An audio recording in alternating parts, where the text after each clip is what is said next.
আসসালামু আলাইকুম। এভাবে কখনো দেশে যাই নাই যেভাবে আজকে আমি যাচ্ছি। আমি আমার আম্মা আব্বার সাথে কখনো একা ট্রাভেল করিনি। তারা আসছিল আমার কাছে বেড়াতে। তারপর আমার নানুর শরীর খারাপ, তার খুব মন খারাপ। সে চায় সবাই তার সাথে থাকতে। গতকাল তো আমরা সবাই খুব মন খারাপ। আমার আম্মু তো পরে বলেই দিল যে না, আমি দেশে যাব। তারপর আমরা ট্রাই করলাম, দেখি কী হয়। দেখলাম নানুর শরীর খুবই খারাপ।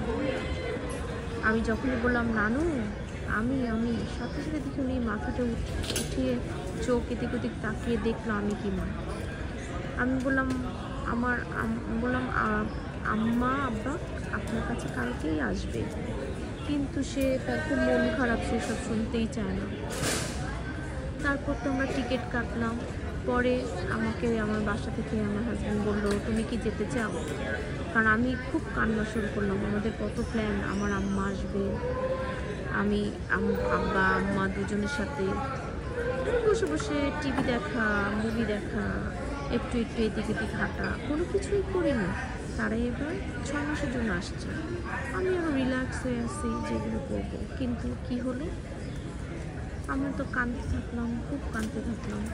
তারপর যখন বললো যে তুমিও যেতে পারো, তুমি যদি যেতে চাও তুমিও দেশে যেতে পারো, তখন আমার কান্না থামলো।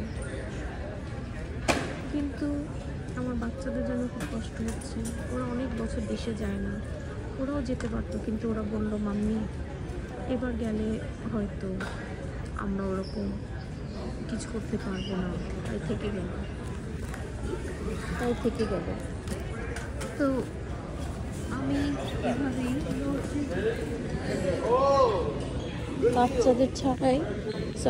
বাচ্চাদের ছাড়াই চলে আসলাম। খুব মন খারাপ, খুব কান্না আসতেছে। আজকে ভোরে নামাজ পড়ার সময় কি যে কান্না লাগলো আমার, যে আমার বাচ্চাগুলোকে আমি রেখে আসলাম যারা দেশে যেতে চায়, তাদেরও সামার ব্রেক, কিন্তু হলো না। বাচ্চাগুলো কানলো নানু যখন চলে যায়। যাই হোক, এভাবেই আমি যাচ্ছি দেশে। সবাই দোয়া করেন আমার নানু যেন ভালো থাকে।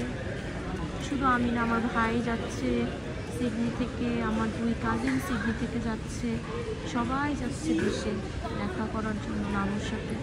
ইনশাল্লাহ নানু ভালো হয়ে যাবে এবং আমিও 2 to 3 উইক্সের মধ্যে চলে আসবো। এই তো আজকের মতো এখানে শেষ করছি। আমরা একটু পরেই আমাকে প্লেন উঠতে হবে। আল্লাহ হাফেজ।